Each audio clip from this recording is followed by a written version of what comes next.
Rafael Struijk itu merupakan salah satu pemain naturalisasi kita, Mas, yang sekarang ini baru menyelesaikan proses perpindahannya dari.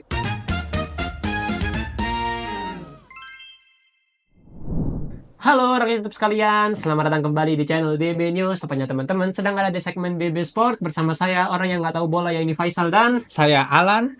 di video kali ini kita akan membahas perpindahan pemain Rafael Struijk yang awalnya dari klub Belanda pindah ke salah satu tim ternama asal Australia. Ini tim apa? Brisbane Roar, Mas Faisal. Tapi sebelum lebih lanjut ke beritanya, teman-teman jangan lupa untuk klik tombol like dan klik tombol subscribe agar teman-teman nggak ketinggalan informasi-informasi yang menarik baik dari dunia lokal dan juga dunia mancanegara. Oke? Pertanyaan pertama, siapa itu Rafael Struijk? Jadi gini, Rafael Struijk itu merupakan salah satu pemain naturalisasi kita, Mas, yang sekarang ini baru menyelesaikan proses perpindahannya dari tim ADO Den Haag yang bertanding di kasta kedua Liga Belanda, pindah ke tim Brisbane Roar yang bermain di Liga Australia, Mas. Oke, di tim mana sih? ADO Den Haag. ADO Den Haag. ADO Den Haag, dia ini di Belanda ini tim tier 2-nya gitu hitungannya. Benar, tim tier 2. Tim tier 2-nya, kemudian atas dasar apa dia pindah? Apakah masa kontraknya habis atau apa? Bener sih, Mas, bener kata Mas Faisal tadi. Gitu. Jadi perpindahannya itu karena masa kontraknya udah habis dan ada tawaran menarik dari Brisbane Roar, dan sepertinya di sini ini ada campur tangan dari Bakri Group yang merupakan pemilik dari Brisbane Roar itu sendiri, Bakri Mas. Group. Bakri, punyanya Abu Rizal Bakri. Oh, Iya, orang Indonesia. Bener, yang punya itu jadi orang Indonesia. Si tim Australia ini punya orangnya Indonesia. Bener, punya orang Gitu. Indonesia. Dan Bakri Group. Bener. Oh gitu. Nah kalau Bakri Group, apa tadi nama klubnya yang di Australia? Brisbane Roar. Brisbane Roar ini dia secara kasta dia tim tier berapa kalau di Australia? Untuk di Australia sendiri itu cuma ada satu kasta ya, Mas. Jadi cuma gitu. kasta pertama. Tapi tim Brisbane Roar ini merupakan tim papan tengah, Mas. Jadi nggak jago-jago banget lah. Dan prestasi terbaiknya dalam 5 tahun ke belakang ini merupakan peringkat 4 di tahun 2020-2021, Mas. Oh gitu. Iya.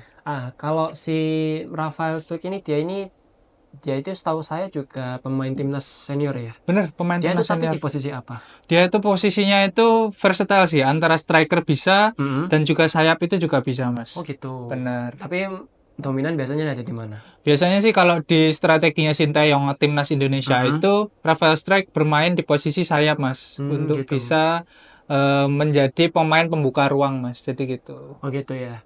Nah, aku baru tahu nih, apakah kalau ternyata salah satu orang Indonesia ini bisa memiliki klub gitu loh, teman-teman di Australia, si Abu Rizal Bakri ya. Bener. Ya, Keren Bakri juga. Group. Tapi kalau bener ini karena campur tangannya si Abu Rizal Bakri ya, maksudnya selain Abu Rizal Bakri ada nggak sih orang-orang Indonesia lain yang punya klub gitu di luar sepengetahuanmu ya? Kebetulan ada sih, Mas, dan kemarin emang beberapa pemain timnas Indonesia ini sempat pindah ke tim-tim yang dimiliki oleh orang Indonesia tersebut, gitu. Mas. Salah satunya itu yaitu Ragnar Oratmangun yang kemarin itu bermain terakhir itu di Groningen. Sekarang dia pindah ke FCV Dender yang punyanya si Haris Sitorus. Si Haris Sitorus itu setahu saya merupakan orang DPR. Oh gitu. Benar, tapi saya lupa DPR ini fraksi apa dan yang mana di golongan apa. Dan yang kedua ini Marcelino Ferdinand itu kemarin pindah dari KMS Kadenze, itu pindah ke Oxford United yang punya itu adalah Erick Thohir sendiri. Oh gila. Sekaya itu ya orang Indonesia. Iya, kaya banget sebenarnya, kaya banget. Oke. Nah kalau kamu dari sendiri Alan, kan kamu ngikutin bola nih. Kan saya nggak tahu nih kalau dia ini si Rafael dari tim sebelumnya, dari tim yang dia ada di Belanda, kemudian masuk ke tim Australia ini, apakah akan membawa dampak besar untuk tim yang di Australia ini? Menurut saya sih pasti sih, Mas. Untuk dampak besar pasti Rafael Struijk ini membawa dampak besar. Secara saya lihat performa tim Brisbane Roar ini di beberapa tahun ke belakang tidak bagus banget dan banyak menghuni papan tengah sampai papan bawah, Mas. Jadi pasti Rafael Struijk ini diproyeksikan untuk bisa menambah daya gedor dari tim Brisbane Roar ini, karena saya lihat sendiri daftar pemain Brisbane Roar ini untuk lini depan pemainnya itu masih sangat muda-muda banget, Mas. Jadi kisaran umur 17, 18, 19 dan mereka semua masih belum memiliki pengalaman seperti yang dimiliki oleh Rafael Struijk di tim sebelumnya dan juga timnas Indonesia Timnas sendiri, Mas. Indonesia. Oh, gitu. Tapi kalau kayak gitu ya, maksudnya baru-baru ini kan Indonesia kan para pemain-pemainnya ini banyak yang baru kedapatan tim ya, kayak yang video kita sebelumnya itu siapa itu? Si Jaya si Siapa sih yang sebelumnya yang apa kudu-kudu video kita sebelumnya, tapi yang kita mau bikin itu loh. Tom Haye. Iya, Tom Ya, Haye. seperti Tom Haye yang kemarin baru dapat tim di Almer City, Mm-mm. terus Ragnar di FC Vidender, terus si Marcelino di Oxford United.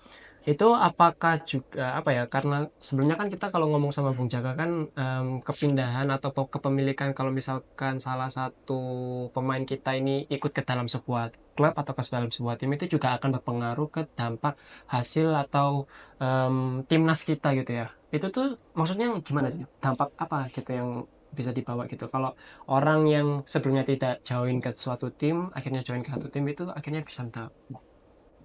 Jadi gini Mas, kalau Nggak paham aku soalnya. seperti kita lah, kita analogikan kalau kita ini sering melakukan sesuatu, tentu kita bisa jago di hal tersebut gitu Mas. Mm-mm. Itu sama dengan pemain timnas. Ketika pemain timnas itu gabung suatu tim Mm-mm. dan bermain reguler di tim tersebut, maka pengalaman dan skill muscle memory dan koneksi antar pemain itu akan lebih mudah didapatkan Oh, iya untuk bisa juga sih. didapatkan untuk bisa diberikan ke timnas itu nanti Mas. Oh, gitu. Iya, Masuk akal. Karena kan kalau si Tom Haye yang sebelumnya nggak dapet tim kan itu juga akan berpengaruh ke stamina iya, ke apa ya, yang lain-lain lah teman-teman mungkin ya. Tapi kalau misalkan ia bergabung dalam satu tim, akhirnya kan maksudnya ikut ke dalam program tim tersebut kan, bener banget, latihan bener apa aja bener. gitu sebagainya.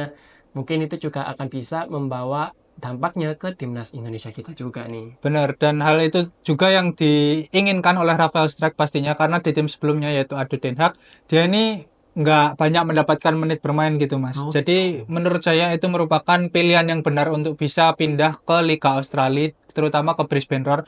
Karena saya melihat di tim Brisbane Roar ini merupakan tim yang memberikan menit bermain lumayan banyak untuk pemain mudanya Mas. Terutama Rafael Struijk ini sangat memerlukan menit bermain untuk bisa bersaing di timnas Indonesia nantinya. Kalau di tim sebelumnya emang kalau nggak mendapatkan menit yang banyak itu artinya dia pemain cadangan gitu kah atau gimana? Bener, di tim sebelumnya itu dia itu sebenarnya masuk dari tim mudanya dulu atau akademinya. Oh. Nah, dia itu di sana jadi pemain muda dan selama liga kemarin itu dia cuman bermain kurang lebih 11 kali pertandingan dan hanya mendapatkan kurang lebih 200 menit aja, Mas. 11 pertandingan cuma 200 100 menit. menit. Iya. Oke. Dan itu pasti sangat dikit banget untuk Rafael Struijk yang pastinya butuh menit bermain lebih banyak untuk dapat berkembang gitu, Mas. Oke. Dan itulah teman-teman informasi yang bisa kami sampaikan untuk video kali ini. Kalau teman-teman punya opini atau punya masukan terkait video ini, silahkan tulis di kolom komentar ya. Dan apabila teman-teman suka dengan video ini, silahkan klik tombol like dan klik tombol subscribe agar teman-teman gak ketinggalan informasi-informasi yang menarik, baik dari dunia lokal dan juga dunia mancanegara. Serta jangan lupa juga follow akun sosial media kami, DB Media News, ada di Instagram dan juga ada di TikTok. Apabila ada salah kata, kami mohon maaf. Faisal pamit undur diri. Alan pamit undur diri. Salam olahraga.